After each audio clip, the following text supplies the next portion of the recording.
Good evening, friends. How are you ladies tonight? Good. How are you? Good. Glad to have you back, Jen and Miss Candy, of course. We will not be seeing Miss Megan tonight because she decided to try to one up Jen after her trip to the combine. So she's a little under the weather, and we're going to get these ladies all well soon, and then we can have our full staff again. But ladies, tell me about. Understand. Do not get what I got. Yeah, no, please, no. You keep it that way, that side of the You can world. share lots of things with Jen, but do not share that with us, okay? No, sharing is not caring in this one. No. And Candy, your hair looks really good tonight, just so you know. Thank you. I appreciate that. You're welcome.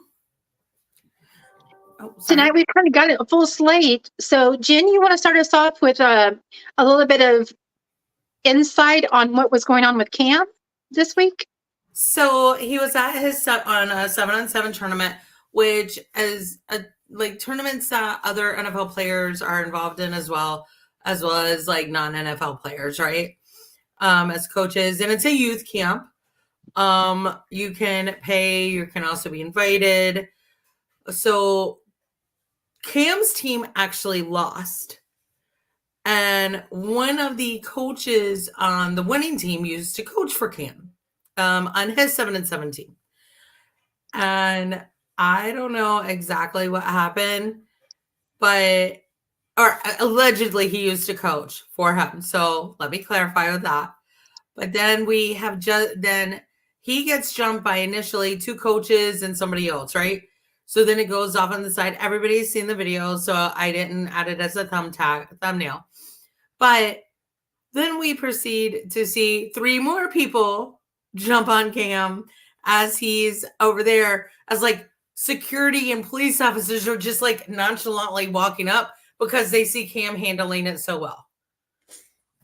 First of all, people, before you try to jump an NFL player or a former NFL player, especially a starting quarterback or a starter, please remember their bodies are already superhuman. And just because they haven't necessarily played the game in 2 years doesn't mean they don't work out religiously. Please see Cam's IG. He likes girls looking at those abs, and they are nice abs. But just saying, he handled all 6 so well, and he never threw a punch. And all of it was over smack talk. And one of the coaches actually went on X, formerly Twitter, to talk smack. These guys have superhuman strength. Don't mess with them. Like, and then how dare you when you've got a man, and I don't care that it's Cam in this situation, who's literally giving back to his communities,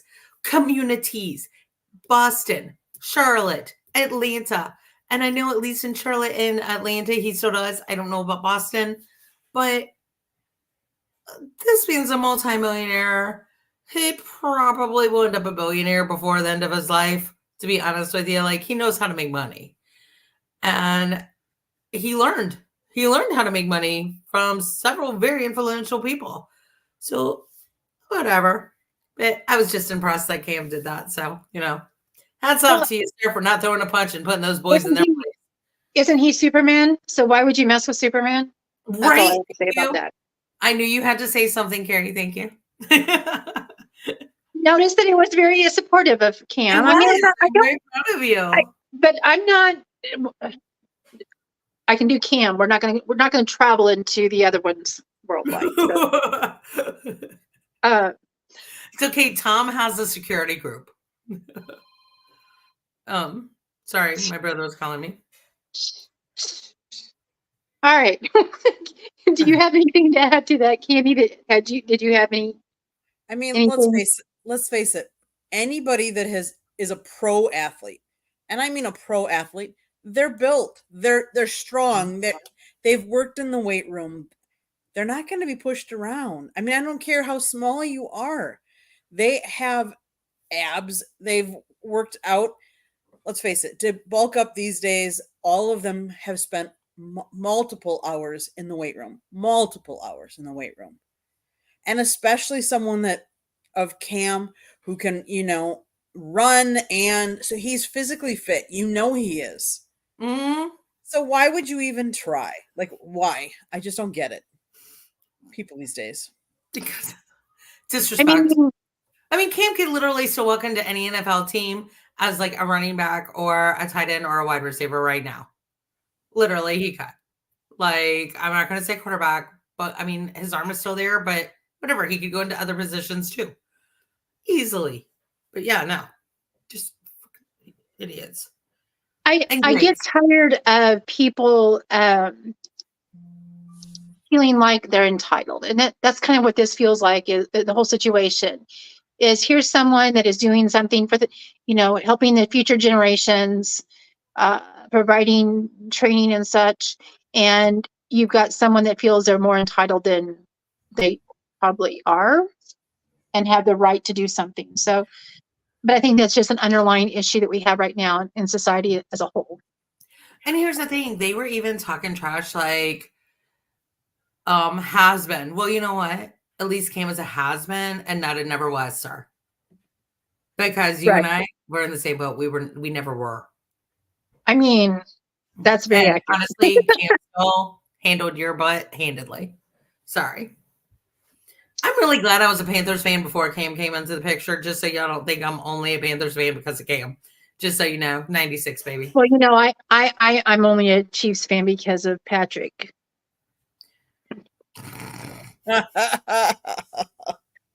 Well, that's like Candy only liking the Jags because of Trevor.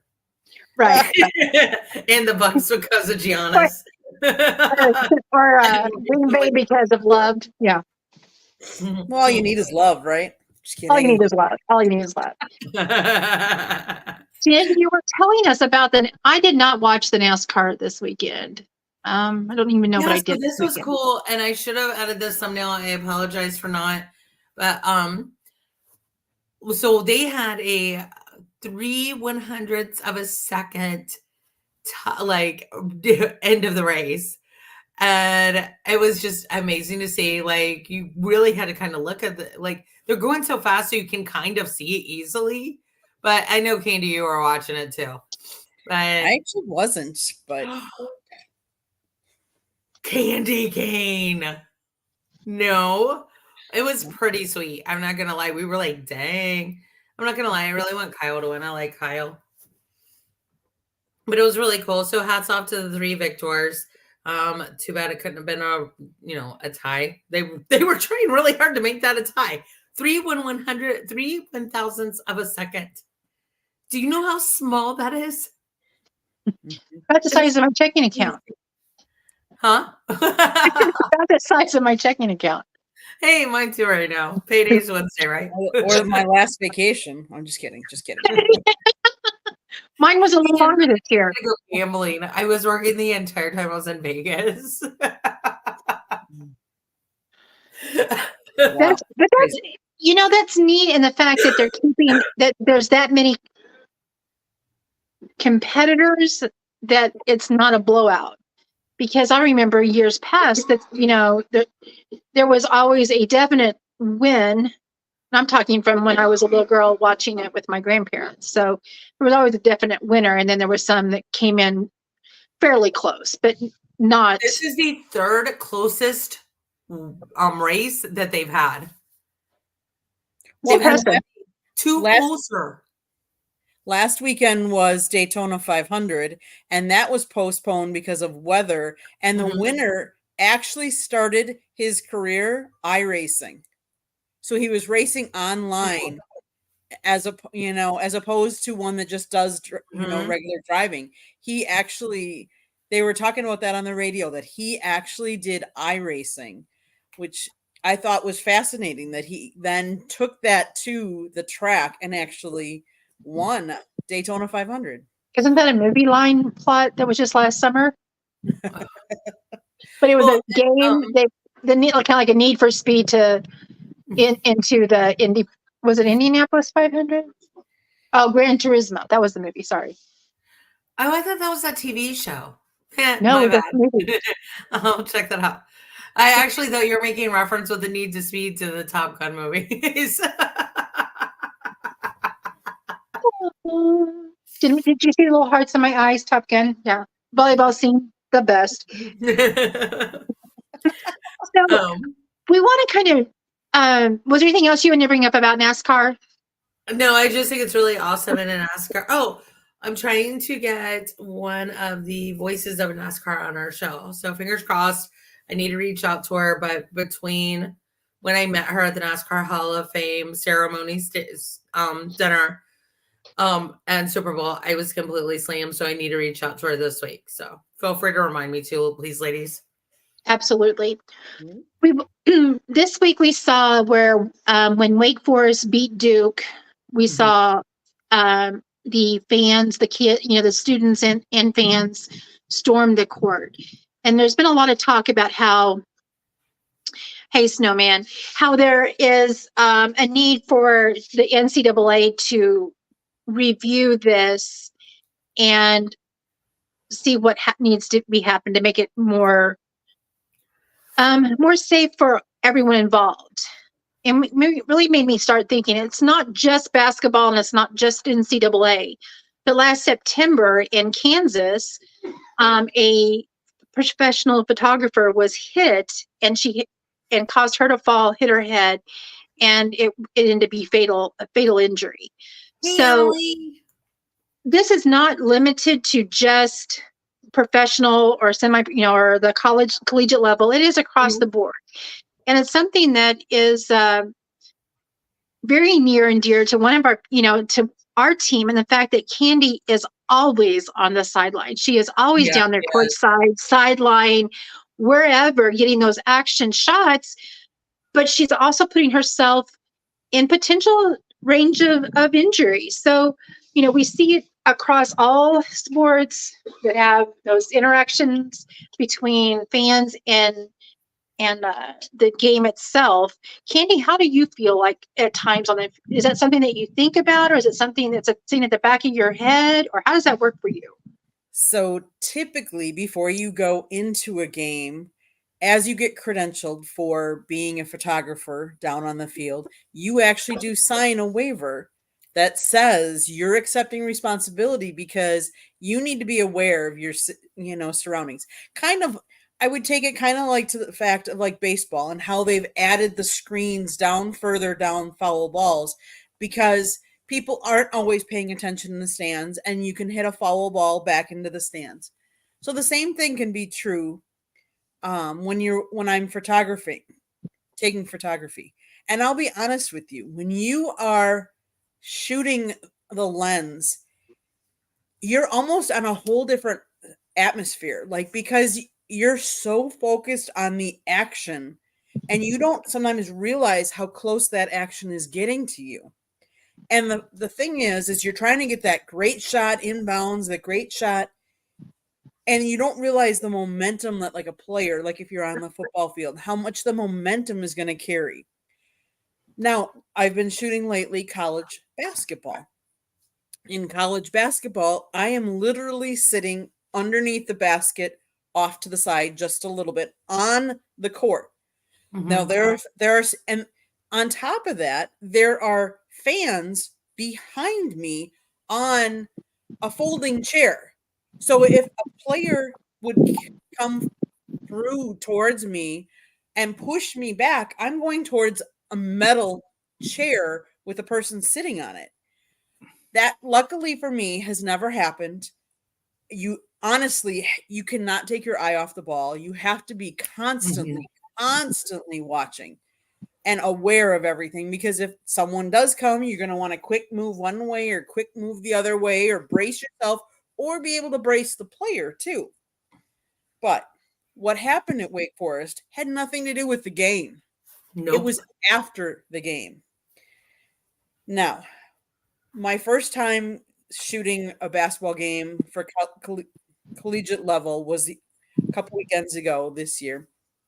And one of the traditions that I thought was really cool was after the game, the winning team, which happened to be the home team, went around the outside and high-fived all of the fans that were still there.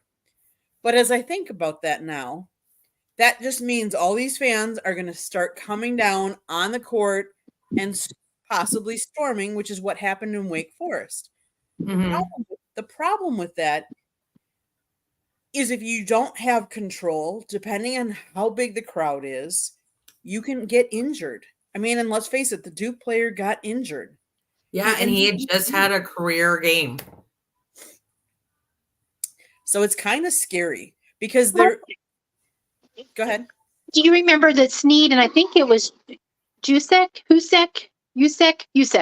that jumped, that were in the Super Bowl, that going towards the end zone, and the ball was overthrown, and Sneed and Husek cleared the photographer sitting down, and they were launching into the stadium, the seats. So I mean, it happens, and the players are obviously going to be watching because they're going to want to protect themselves and other people. I mean, I would feel like that's part of their mentality is they're watching where they're falling, so they got to make sure they're aware of their surroundings as well. Right. But that's what I mean. It just the logistics of it is it happens across everywhere. And Coach it's Schneider during the game and then after. So, and Coach Schneider and the Duke medical team said that they thought that Volubsky getting injured was actually intentional from a Wake fan. That's what the medical team said. I mean, like, I'm not I'm not a doctor. B, I'm not in medicine. C, I didn't look at anything that happened. I didn't see it. I just saw all of this happening on Twitter. I was doing another podcast when it came out. So I broke that news on Saturday on another podcast. But they, like...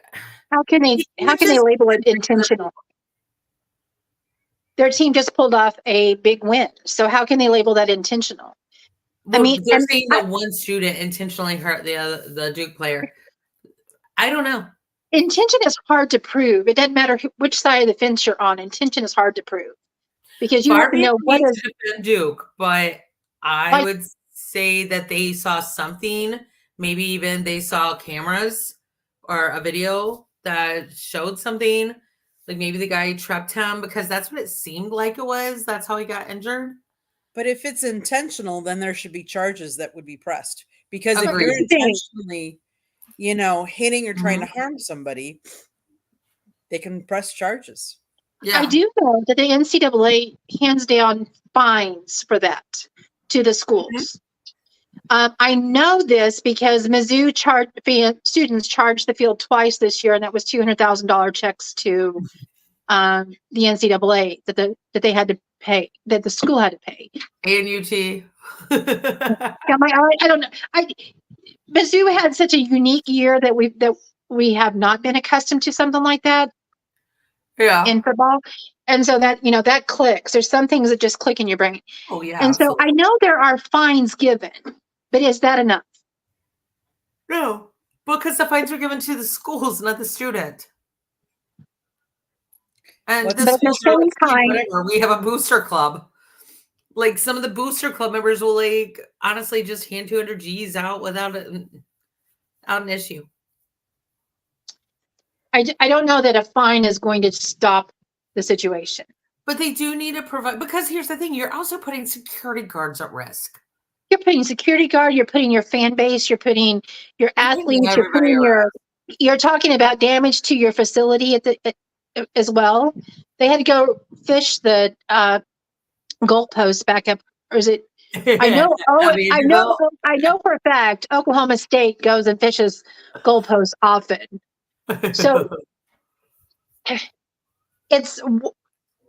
fines can be paid. Like you said, you've got supporters that are like, oh, well, that was what I had in my wallet today. Let me just go ahead and wipe that out real quick. And it's no big deal for them. Can someone please give me that? Listen, if you would just drop a couple pennies to you, which what $10,000 is a penny? I don't know. I just need a couple. Just need a couple of pennies or minuscule amounts of money, and I would be really quiet for a while. Speaking of which, I'm looking for a sugar daddy that wants to pay me at least $500 a week and just live away and just be willing to write me a check. So if anyone knows anybody that I'm in the market, for someone just to send me $500 a week. Okay, now that we've said that, plug my own beneficial here. But I just find it that I don't know that fines is what is going to stop the process. It's not. They need to set stages. They need to set protective barrier. They need to do more. But how do you do a protective barrier? I mean, look at some of the like international soccer games that have happened, and people have stormed and going over, and broke the stadium down. That I don't know. I mean, but then you look at because for basketball, set up more up like an NBA arena. I guess. I mean, I've never been on an NBA court. Well, yes, I have, but I didn't pay attention because I was being interviewed. But I just feel like common sense is not common, so now we've got to come up with a way to protect people because common sense is more elite than common. And it goes back to disrespect. Mm-hmm. Entitlement. Mm-hmm. I agree. Well, Candy, we appreciate your insight. I just know that every time I know you're on a sideline, you are in my prayers because I'm like, just make sure she's covered. We want her back so she can share her cool photos and insights. Ironically, the only time I've actually been, I would say, and not injured, but I was photographing spring training. And literally, because I'm right next to the dugout, one of the balls came back into the dugout and ricocheted and hit me in the back. It didn't hurt me because it had ricocheted enough, but still, it made you really think. And the thing is when you're looking through the eyes of a camera, you're not looking peripheral. You are so focused that sometimes it's hard and you don't realize. So right. I appreciate all the thoughts and prayers, though, because I do love what I do. I do love being on the sideline and being there and in that. But I would think it was exhilarating and intoxicating, but I'm not sure that at the age I am and the surgeries I've already been through, that putting myself in that situation is the right thing to do.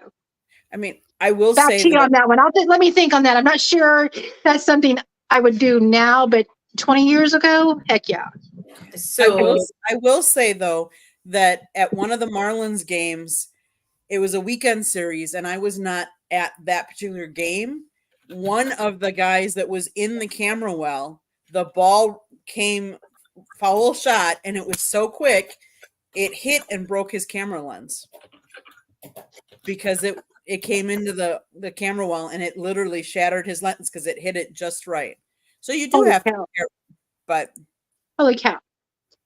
Candy, you said there was some NHL information that you wanted to share with our friends. What was that you were wanting to bring to their attention? I did. This past weekend, the Red Wings took on the Chicago Blackhawks. And Chicago retired a number 7, Chris Chelios. He played ironically for both teams. So during his retirement ceremony, which was pregame, he went out and he got to acknowledge both fan bases, which I thought was really cool because both fan bases were there at the game. He also had some big name people that were there. Cindy Crawford was there. Michael Jordan couldn't make it, but he had Wayne Gretzky was there. He had some big name players. And I'll tell you what, that game was honestly great. One of the other players that he played with, Patrick Kane, was also used to play for the Blackhawks. Now this year signed with Detroit, and he actually won the game in overtime. So it came down to the wire. So it was like a really good game. And I just think this time of year, the hockey is really good because they're trying to get into the playoffs. right. Just like college basketball. They're trying to get into March Madness. Good fights. I want the fights at a hockey game, darn it. Oh, there's some of those. You still get those once in a while. Okay. But back to Chris Chelios. Now, he's won numerous Stanley Cups. But I just thought it was very interesting because he talked about how hockey players play in the same place a lot of basketball players play in. So he was talking about how his relationship developed with Dennis Rodman, Michael Jordan, and Scottie Pippen in them. And I just thought that was very interesting because you sometimes think of these athletes and they're only friends with the people in their sport and they only do things with the people in their sport. And he was giving kudos to the Bulls organization and talking about them and his relationship with those guys. And I just think that's kind of really cool that we don't always hear those kind of stories. Right. Yeah. I think it's neat when we find out that we all know that NFL is my jam. And when you see you see those players give nod to or show up at other games, I think it's neat. I think it's really cool. We saw this last year where Philadelphia football team were showing up in support at the World Series. So, I mean, all of that is really neat to see when you see that cross love, whatever, cross support there. So yeah, I agree with you. That's really cool that when you see that and it's legitimate, it's not right for show. And Patrick Kane, like I said, he played with the Blackhawks for a number of years. They did a video tribute. He's now wearing the opposing team's jersey. They did a video tribute during their game at the first break, and everybody in the stands stood up and cheered. Everybody, even the people that are Blackhawks fans, that he's not even a Blackhawk anymore. And I just thought it was a really touching moment between the retirement of the jersey of Chelios and then Patrick Kane and his former team honoring him and everybody. It's just, we need more of those togetherness and everybody celebrating somebody moments as opposed to, oh, it's my team. I can't, he's not on my team. No, I can't root for you. Like, no, this is togetherness. And I think that's what the world needs more of. So I was really happy and touched. I agree with you. I mean, we all just need a little more friendship and acceptance of people. Speaking of, okay, this will be the last thing I say. And this is a side note, I'm shocking you too. I'm just saying, I had my issues with Julius Peppers coming back to the Panthers. But I am so incredibly happy he did. And when you were speaking, Candy, that kind of like made me think of Pep. Because how I knew he was coming back to the Panthers is he went to a Charlotte Hornets game after was Green Bay his last team before he came back? Or did he? Yeah, so after a Green Bay game, he stayed in Charlotte for a couple of days. He got permission to stay in Charlotte because his family's in North Carolina. And he showed up to a Hornets game that I was at, and a couple of the Panthers players were with him too. And they were sitting courtside. Of course, TD was there because TD always has courtside seats, right? And Alton and I were there, and we watched the entire arena boo this man. And I may or may not have been a part of it at first, but then we I looked at Alton and I go, he's coming back to the Panthers. And he did. And now he's the Carolina Panthers' first draft who's ever gotten into Hall of Fame on first ballot. Nice. Mm-hmm. So, Katie, I think as your fandom for a sport begins to be more than just a logo that you're cheering for, and you learn more about players, and I've evolved from being a fan of a logo and cheering for that logo and not cheering for anybody that has a different logo, to now I have favorite players, or, I like Max Crosby on the Raiders. I mean, I think he is a very intense. I'll tell him, Phil. He knows.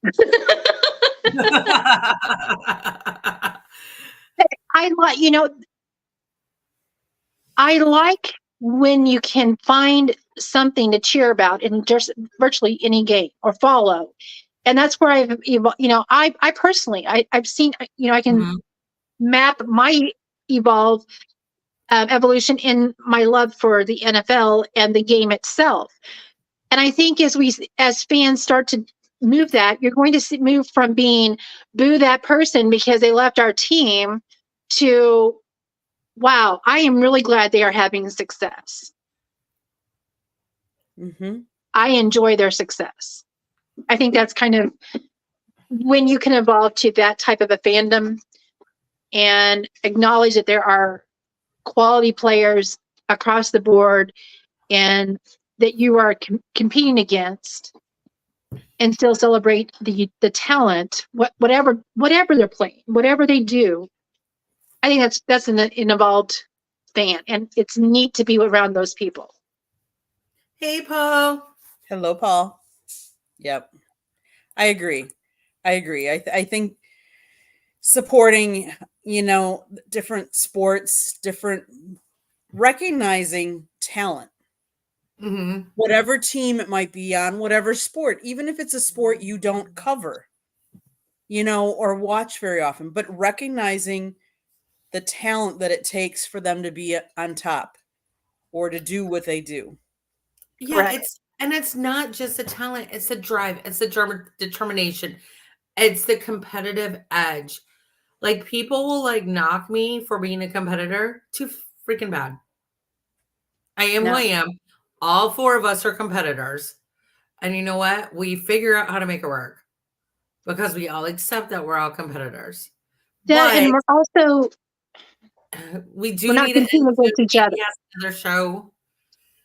Say what you were going to say, Kari, and then we'll end the show. Yeah, I was going to say, when you realize that you're the only person you should really be competing against is yourself and being better than you were the day before, then you can accept what others are competing, but they're not trying to compete with you. They are also trying to be better than they were yesterday. And exactly. when you can recognize that as a human, and that we're not all trying to be Martha Stewart or insert any name here, all these successful or all these beautiful or all these people out there, and you're like, I'm not in competition with them. I can celebrate their success, and I can celebrate my own success and keep striving to be the best person I can be.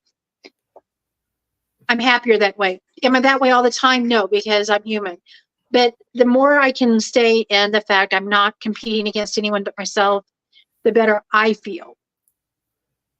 Yeah, exactly. Oh, and Candy, I know you're up to the next show. What's the name of the next show? We are doing tonight is Inside the Pigskin. So if you're interested in anything football, come on over to the South Florida Tribune. Mel is on there. I like Mel. We need him back on the show. He actually isn't there if they're going to talk about the 4 running backs that are out there that will be experiencing free agency this season. I'm sure they'll be talking about the draft and all kinds of good things. So yeah, and what? And don't leave my boy Sneed in KC in the story. All right, no, bring him to me. Come on, bring him to me. No, I'm not sharing. Sorry. Just because I got your money, man, you got to share now. Okay, please and thank you. But you guys, I think next week we're gonna in the next few weeks we're gonna have a very special guest on, someone who I've interviewed a couple of times at Super Bowl events, and I'm so excited. I freaking love her. Like, we saw each other at a Super Bowl event this week or 3 weeks ago. Sorry, the sickness has been going on a while, but we saw each other and we screamed like sorority sisters, and I was so happy because I don't do that with just anybody. And like, she was happy to see me. Like, I love her, so I can't wait for her to come on. And then next week, I think we're gonna recap some events like Megan being at the Combine and my Super Bowl events, and then Kari at the Super Bowl parade. We want to recap, and Candy is always at certain events, so we're gonna recap whatever she's doing and talk a little baseball. We're hoping to do FAU basketball this Saturday. So yeah, all right, we'll be recapping that and some of your other events because I know Scott will drag you somewhere. We are at that point that we got to let Miss Candy go, otherwise Scott may not like us anymore. No, go Scott purchase still loves me, whatever. Go purchase Scott's book. Like, share our videos. Reach out to us if you have anything you'd like for us to cover, or have any questions. And as always, we love you all. Thanks for following and being a part of our audience. Love Bye, you all. guys. Bye.